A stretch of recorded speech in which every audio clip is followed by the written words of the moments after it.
Alright, doing another hospital day video. Yeah, I know, there's probably no point in it. But he made a video. Anyway, I'm just going to I'll play little clips of his video and respond to the ones that really need a response. And we'll leave it at that. To be confused about my obligations here. I am under no obligation to bring forth a counter-argument. The lack of counter-argument from me is not evidence in support of your argument. Yes, it is.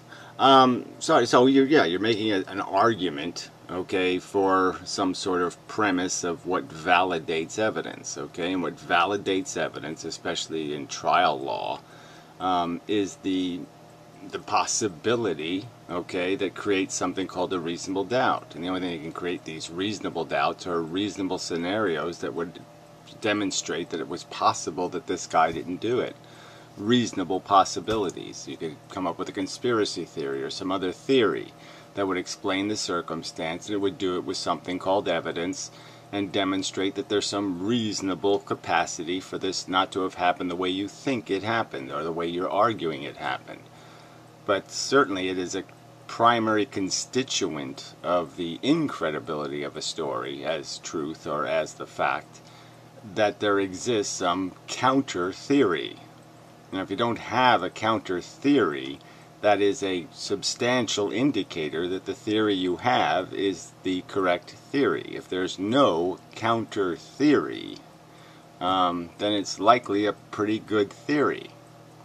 It just, it is not conclusive proof. That's always difficult to obtain, but it is corroborating evidence. The evidence of the credibility of a statement is the absence of any reasonable counter statement. It's a fact, But again, we're stuck at a premise. You think that doesn't substantiate an idea. The fact that I can present you with the evidence of evolution and then say there's no counter explanation for these dinosaur fossils. There's no counter explanation for why they're ordered in the soil. There's no counter explanation. I can give you the evidence and say there's no counter reasonable interpretation of this evidence. That means this interpretation, that the planet must be of a certain age, seems like it's irrefutable. It now has credibility because you don't have a reasonable explanation besides aliens are tricking us or some sort of nonsense. You can't understand that? So anyway, so again, with your arrogance, you pontificate and say this is what logic is. I'm the authority. And even your understanding of the structure of conversation, discussion, debate, and argumentation, your piety is obnoxious, because these are all certainly refutable, certainly reasonably disputed premises that you wish to obligate people to confine themselves to. So I'll say once again, until you provide me, I have a perfectly rational theory. It has no holes in it from my perspective. And I'm arguing that the only thing that can defeat the evidence I have, the DNA evidence and the size 14 Bruno Mollies and the cut finger and all the other evidence I have of who committed this crime, none of that has any incredibility. None of that has any disputability. So all you have to counter that evidence is some theory of conspiratory nature or some theory explaining how there's some mechanism that is yet unseen. But you're not doing that. So without the counter argument, my evidence seems quite conclusive.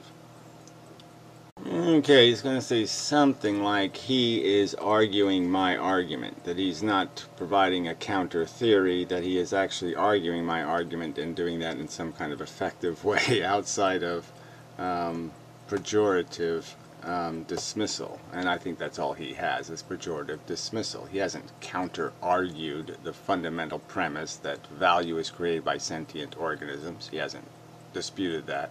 He hasn't disputed that, like Martians or Venetians or Moonikins, it is the existence of the needful beast that creates the value. It's their projection from their brain that creates the value. We are not recognizing the value of them. Therefore, we're not missing them. Therefore, we're not distressed in any manner that they don't exist. There's no harm to the universe for their non-existence. These are all facts of the circumstance. And how has he disputed the fact that that fact would also hold true for Earthlings? Has he disputed that fact? Has he disputed the fact that Earthlings will inevitably become that, a non-existent thing, and that they will have redundantly pissed themselves over rainbows for absolutely nothing in the end? Yeah, no, he hasn't disputed any of that. He hasn't refuted any of that. He hasn't made any of that non-logical. His counter-argument, his destruction of my argument is prevention has no value. Preventing harm has no value. That's his counter-argument so far. Well, I'll play. If it's up to scrutiny, this is the purpose I get to make for myself. You don't get to choose. You don't get to say, I'm obligated, and you don't have to suffer scrutiny without me bringing forth an argument. Without you bringing forth, yeah, I don't have to. No, I do. I am allowed to say I'm not obliged to suffer your scrutiny when you don't bring an argument. So again, you're claiming you have argued with the fundamental premises. I'm arguing you haven't even come close to arguing those premises, and on top of that, you have no counter theory. So you haven't disputed my DNA evidence, and on top of it, you have no reasonable counter suspect for the crime. That means it's pretty much a slam dunk for me. Thank you very much. I'll be back. Okay, I should have played more of this clip because it really is hilarious. So he's made the accusation that I have pejoratively dismissed his argument. So get a load of this. Bringing forth an argument. You're the one making an argument. I'm the one standing up saying, that's full of shit. That's full of shit on so many levels. It lacks accuracy, it lacks depth, it's superficial, you lack intellectual courage, intellectual integrity, intellectual consideration, full stop. Now, those aren't apparently pejorative dismissals. Yeah, okay, sure, fella. Yeah, they're just vacant, right? So he says they lack depth. My arguments lack depth, and yet that's the depth of his argument. He just says it's too simple. Okay, what does that mean? It's intellectually dishonest.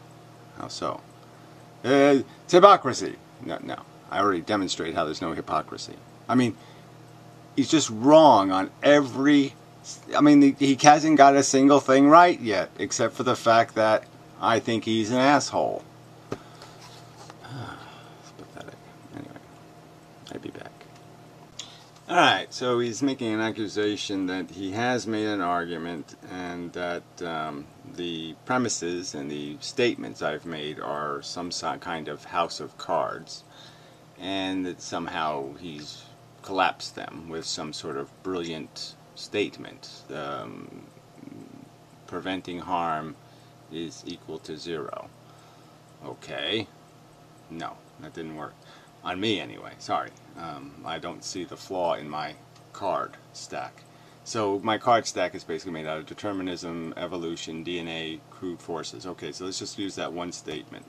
Precious commodities controlled by crude forces.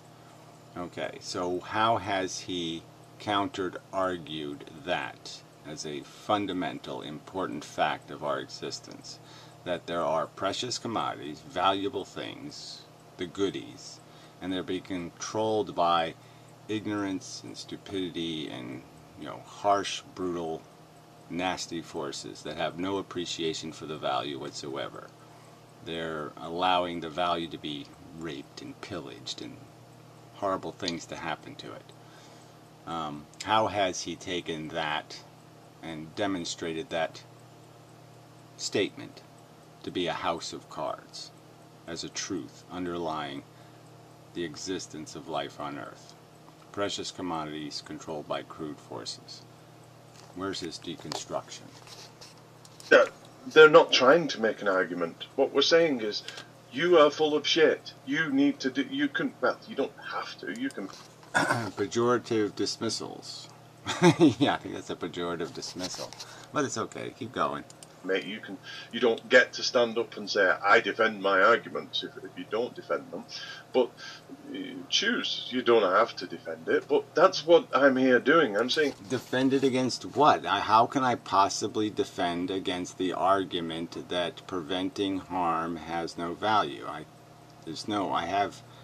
can't tell you how silly that is. It's telling me Bugs Bunny has 14 toes.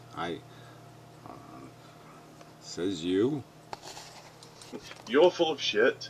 Defend your argument. I'm pointing to the features of your argument that are lacking.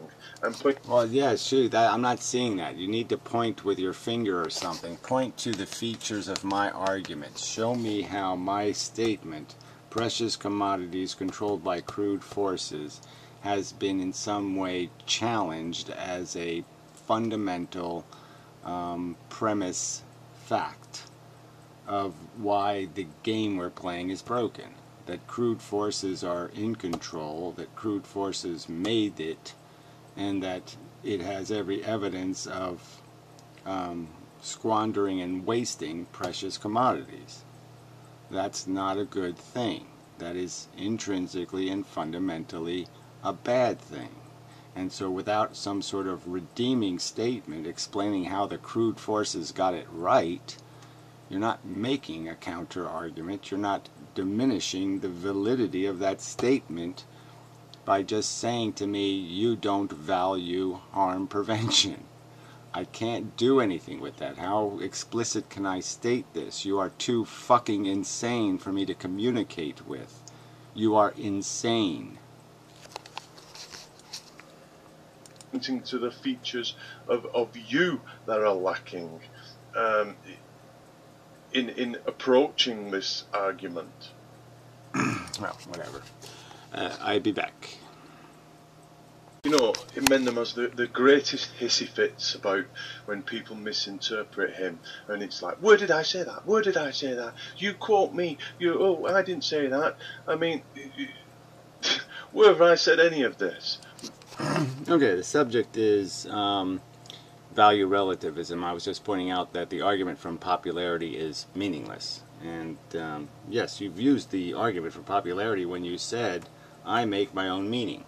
You're saying that people just can make their own meaning, which means that the only thing that has value is whatever the majority says, because meaning is arbitrary. And the only thing that would make it non-arbitrary is popularity, obviously. You know, you're going to make a distinction and say somehow the made-up definitions of meaning, that the minority definition of made-up meaning, would have more credibility somehow than the more popular made-up meaning. So as soon as you say I make my own meaning, okay, you've stated it by implication. All right, there's no way to get around it, and I think you have actually said it in some videos. You know, you have made the argument from majority before. So I have committed no foul against you. So you're a liar. Yeah, again. All the analogies that he constantly puts words in my mouth that bear no relation to what I'm saying. Yeah, well, prove it. Yeah, I'm sorry. No. You're the one who said it. We make our own meaning. You said those words. This is the very definition of straw manning your interlocutor to death. I mean, it just doesn't make any sense, right? I mean, he basically believes that there was some civilization that... Yeah, well, I won't go into all that. So you get the thing, right? There's no straw man here. He advocates for value relativism. He says there is no value if there is no purpose, which, again, I haven't argued that purpose is essential to value, but purpose is the only way you can fix something that's running a deficit. So if you're going to run a deficit, you have to have some profit in the future that you're going to be gleaning from that deficit. And without an overriding purpose, you couldn't justify something that's running inefficiently. So a car that's burning gas that isn't moving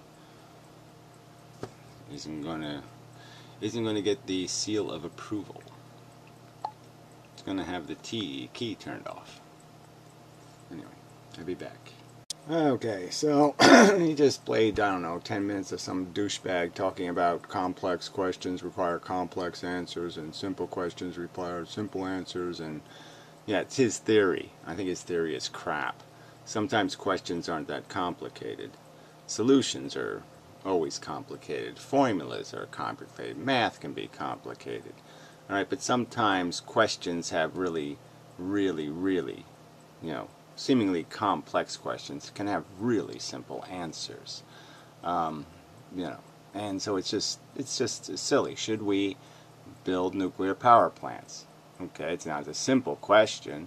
Should have a simple answer. It's going to have an answer of yes or no. And what do you do to figure it out? You have a trial.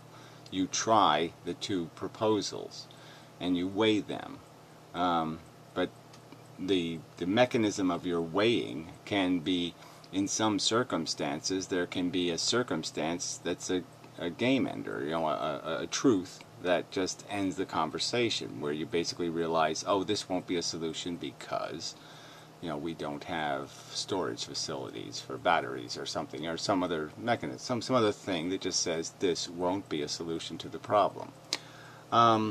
This doesn't answer the question completely. This doesn't resolve the outstanding theoretical alternative theories things. So yeah, but you're saying that you know that the statement precious commodities controlled by crude forces, you know that statement is somehow disqualified because it's too simple a statement regarding a description of what life is. You haven't demonstrated any of that. You haven't, again, proposed any.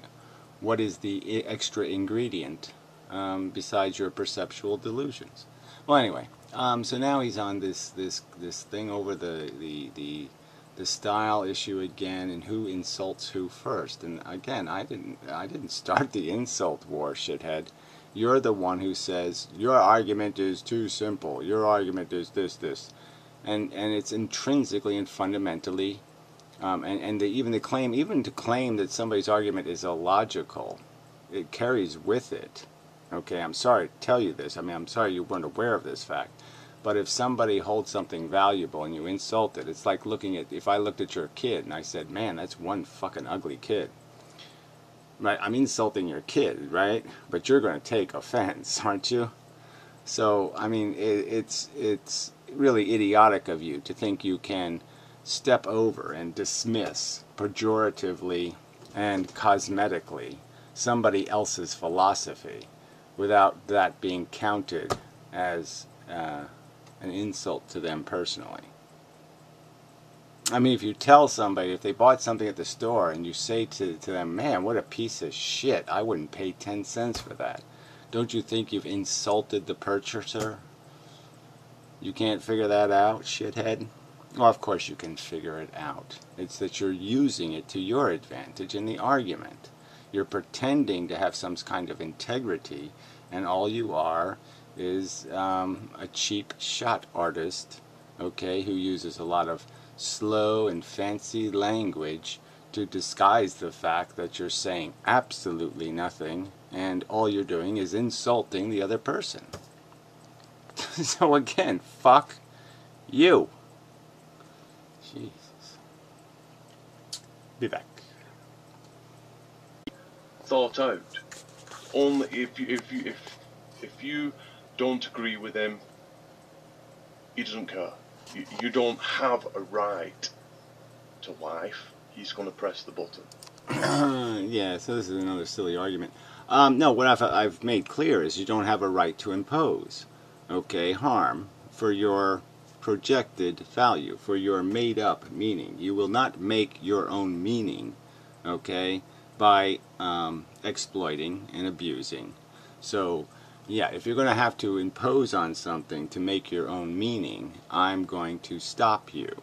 So until you explain how you're not imposing, all right, that's right, I will press the button. So another part of this argument is somehow I'm supposed to lack confidence. I'm supposed to bow to some authority. So if we're at a debate or something, I'm somehow supposed to concede because people disagree with me. I don't know what I'm talking about. That's his basic conclusion here. Because there is disagreement, therefore you can't believe you're right. Because nobody can be right. I mean, that's the implication of what he's saying. Somebody's going to have to be right. Somebody's authority is legitimate authority. And your standard is it's not Inmendham. Well, that's a fine standard, but I guess you have to defend it with a little bit more than that. Saying I'm wrong is not demonstrating how anybody else is righter. So until you show me somebody who's righter, yeah, I'm going to act accordingly. I think I'm right. I'm highly confident I'm right. I would invest everything I deem precious in my rightness. I'd put it all on the table.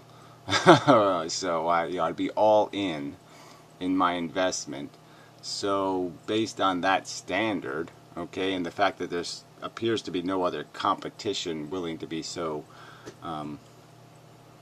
willing to defend some alternative with a similar passion, and with anything called a reasonable argument besides "Ooga buckabog" or some kind of gibberish, the Lord is God or something. Yeah, I'm not convinced that I shouldn't act on my best judgment. Thank you very much. So, I'll be back. Girl. She sort of has a certain thing, you must say. She has, well, it's got those eyes. Those eyes always do it for me, eyes. Alright, so this part's really absolutely hilarious anyway. So now he's back on the fairness subject. So again, this has absolutely nothing to do with the Benatar argument. Has nothing to do with all the preceding videos. Has nothing to do with the argument he's critiquing. It's a separate argument about the nature of life and these, like I said, the nature of gameplay and the requirement of consent and fairness for a game to be qualified as a good enough game. We all understand that. We've all watched sports. We all understand the purpose of the referee, the idea that the umpire needs to be non-biased, that everybody has to be trying to do their best job always and continually to maintain fairness. Okay, that's why we don't like steroids and all this other stuff. It's because it's creating this unfair circumstance where now players, to play baseball, you're obligated to poison your body and give yourself cancer. Yeah, that's not a fair burden, a fair hurdle to have to jump to be to enjoy being an athlete. You should be able to enjoy your athleticism and enjoy the competition without having to give yourself cancer to be competitive. So we can understand these things. We can understand the obvious breaking of fairness. Now his chart of ethics, which is just a pile of absolute crap. So this is complexity for the sake of complexity. And he doesn't even understand these words. He puts justice in the center, as if justice were a possibility, as if justice means anything, right? So he thinks justice, the idea that, okay, somebody rapes and kills your daughter, you kill them, that somehow that's a solution, right? So the very word he mocked, prevention of harm, now that would be a great word to have in the center, right, is prevention. Okay, fail safe. These would be great. Fairness would be a great word to have in the center. But what did he put there? A useless term, a desperate term, a term that seldom does justice create solution. Seldom, it will not undo. Justice is not the undo button. Fairness is the undo button. Fairness, it will prevent the injustice. You can't have the injustice if you have fairness. If 13-year-old kids are protected fairly, they will not be harmed. If they're respected appropriately, they will not be harmed. This is the idea of the fairness. And obviously in life there is no fairness. Kids get cancer not because they're bad kids, because they're unlucky. Okay? Because they were exposed to the wrong chemical at the wrong age because their mother took a frickin' headache pill, for all kinds of stupid reasons that have nothing to do with them, nothing to do with any act they committed that was wrong, nothing to do with any kind of justice. It has everything to do with unfairness, and we can recognize the unfairness. You could look at the economic system and you could say, what's the most grotesque unfairness?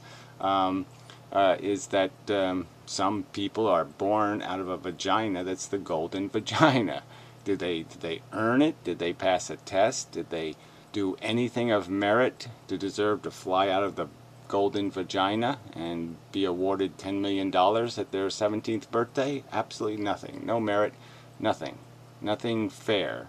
And yet this contest will decide whether you will suffer in life, whether you will be satisfied in life, whether you will have opportunity in life to demonstrate what you are, or to be to be all that you can be. This contest will decide these things, and yet we create an arbitrary and nonsensical randomization of merit. We give the gold medal, essentially, by picking a name out of a hat, and call that a rational contest. So that doesn't make any sense. And we can discern these things if there's going to be a game. But you know, I'm arguing in the more fundamental argument that the game can fundamentally not accomplish this thing. It cannot accomplish this ideal, because the game itself is made out of a negative state being the first cause. The first cause is the deprivation, and you'll never correct for that deficit. You'll never be able to create interest in life that will ever pay the initial investment of deprivation. So, moving on.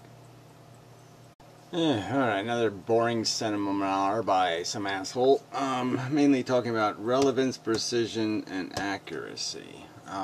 So, you know, obviously Hofstadter's implication is that somehow I'm lacking in those departments, and somehow he has provided abundance in this relevance, precision, and accuracy.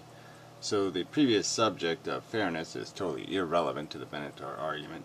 The precision of, you know, preventing harm has no value is void. Yeah, and the accuracy of it, certainly I would dispute. But anyway, so now he's going to make some claims about this chart. I'll let him make the claims and then I'll answer them. When Inmendham gives us this table in offer of making his argument, his Benatar argument, concrete.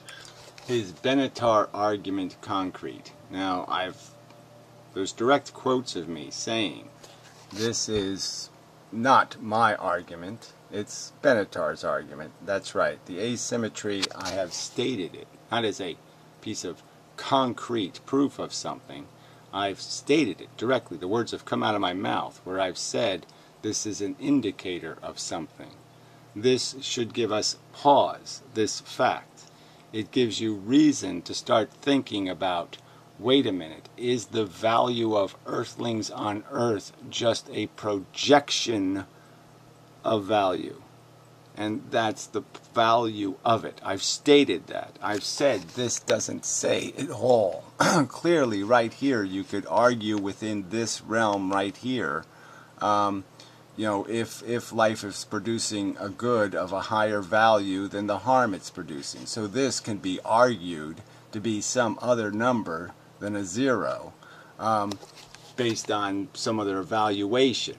I'm just saying that the idea, the fact that there is no inverse between harm and the idea that well, look, I've already made the argument, but I'll make it again. I mean, I would argue that it's all harm, okay, and that fun is just the absence of harm, and it is taking harm away that is a good. And quite obviously, you can't do that in an environment where you don't create harm first. So obviously, in a non-existent environment, there is no harm. There's no harm to correct. Therefore, you can create no good. Therefore, there's no potential for any value. So that's another way of saying it, but it's the same argument.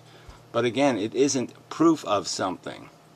It's just an indicator that fundamentally our notion of good and bad is wrong. That like pressure or like sewage, like pollution, it's something that happens in degrees. And less pollution is good, okay? But there is no such thing as something outside of the pollution. So reducing the pollution, that's the zero-sum argument.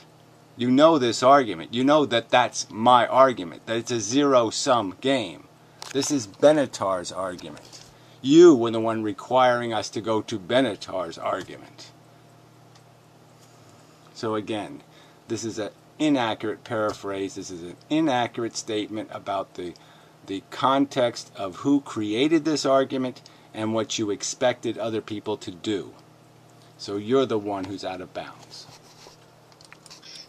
It's relevant to scrutinise whether there is a logic to this table, whether it obeys the rules of logic, whether it's consistent, whether the fact that we're assigning numbers necessitates we inspect this table in the hard, concrete realm of mathematical scrutiny of the. Yeah, again, it wasn't proposed for that purpose at all. So again, you're the one who has say this is the argument, this math is the definition, this proves life can't work. That's not what it proves. It's what it indicates.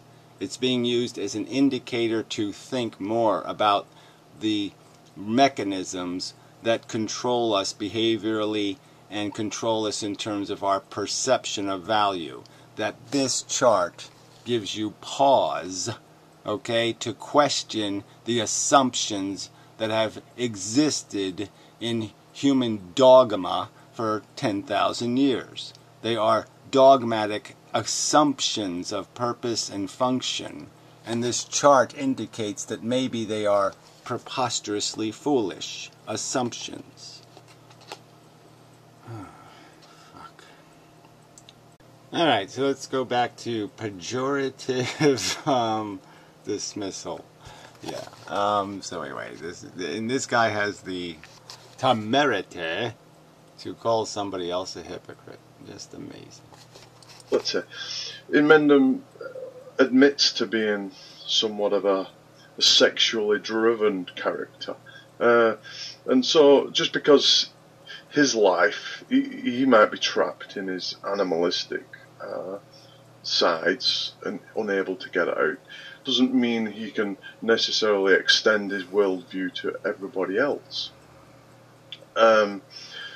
Also, relatively recently, I guess that's the argument from your psychology is showing or something. So yeah, so when I say precious commodities controlled by crude forces, that's some sort of psychological thing. And the irony is he's playing clips from Donnie Darko as if Hofladay is the truth teller, and I'm the one talking from status quo, simplistic, dogmatic, life lessons. When, I mean, quite obviously the inverse is the truth here. He's the one talking from conventional, I had my 1.2 children, or whatever his notions of purpose and function are. If there's any guy trapped behind his picket fence, it's this fucker. Oh, hilarious. You know, I see him looking out of his window and saying, wishing how his neighbours should be cast out of the hole. Oh, Jesus. There's no point in bringing up a totally different context. And, eventually I'm going to, I'll do some video over there and demonstrate and try to give you a flavor. For 35 years I've lived next door to these people and how they have diminished and destroyed the environment here. And the fact that they haven't paid rent in the last 5 years, if you're a little bit intelligent, you might figure out that that means the other 4 tenants have to pay all the bills for the landlord. If they don't pay rent, that means we have to pay more. We get less services. You can't figure that out? That they're taking from us. They're not taking from the man. They're not taking from the system. They're taking from us. And I'll show you the 9 million other ways they took from us. Okay, every fucking day. And that's what I object to. It's not, I don't object to people being poor, and I don't think poor people should be mistreated, but I'm just saying these aren't poor people. They have 4 times my income, okay, and they don't pay their rent. Come on. They buy, you know, $10 lunches. I buy 30-pound bags of rice. I mean, I'm just saying, it's obnoxious for you to tell me how I should react to people I've had to live with for 35 years. A blight. I've had a fucking pustule growing on my ass for 35 years. I'm supposed to have empathy and sympathy for it because it finally was told, account for yourself. I mean, fuck you. I wish the blight on you, fucker. I hope you get the neighbors you deserve. You know, and I listen in trash talk, poor uneducated people. They're not uneducated. People have attempted to educate them for 35 years on basic decency, basic fairness rules. They say it to them, they say, yes, I understand, and the next day they stick the knife in your back even deeper. Like they have no worthiness. So I don't have to take this man as credible at all. So a circumstance he knows nothing about, and he's going to judge my credibility based on 35 years of it. And that to him is a complex argument. That's being relevant, precise, and accurate. What he just did was relevant, precise, and accurate. No, I think it was pejoratively dismissive. That's what it was. In fact, I don't. I think he's one of the biggest, hugest hypocrites I see out on the internet. Okay, so that's really enough, right? I mean, the joke's on you and such, and you ought to quit. You ought to quit talking to the mirror, okay? Because everything you're saying is about yourself, shithead. I'm over here. Yeah, so you've misidentified your target. Your ass is, is blind, and it's confused you with me. That's kind of like saying I'm rubber and you're glue. Ha ha ha ha. So anyway, there is some ending on here. I just going to play some more movie clips or more lectures, but we'll see if it's worth it. And if it's not, that's the end of the video. And if it is, then I'll say something to sum up. Thinking is trying to explain, and if it is unclear, it doesn't communicate. It doesn't explain. It doesn't learn. So if I say, I've unclearly learned mathematics, that's another way of saying I haven't learned it. Or I've unclearly explained it to the students. Oh, crap. Yeah, this guy's as bad as Hoffladay, so no wonder he likes him. Anyway, so yeah, we're done. He says he has some sort of questions or something that he's willing to add, but I don't think he will. But whatever, whatever. I'm completed. I'm finished. I'm done. There's nothing here. There's no argument to be made. Again, what are you standing by? We get to make up value designations. There's no evidence, even from your own consciousness, of anything that could possibly be of real value, intrinsically, fundamentally, and therefore you can make it up, and everybody's entitled to make it up, and that's the game we're playing. Make it up.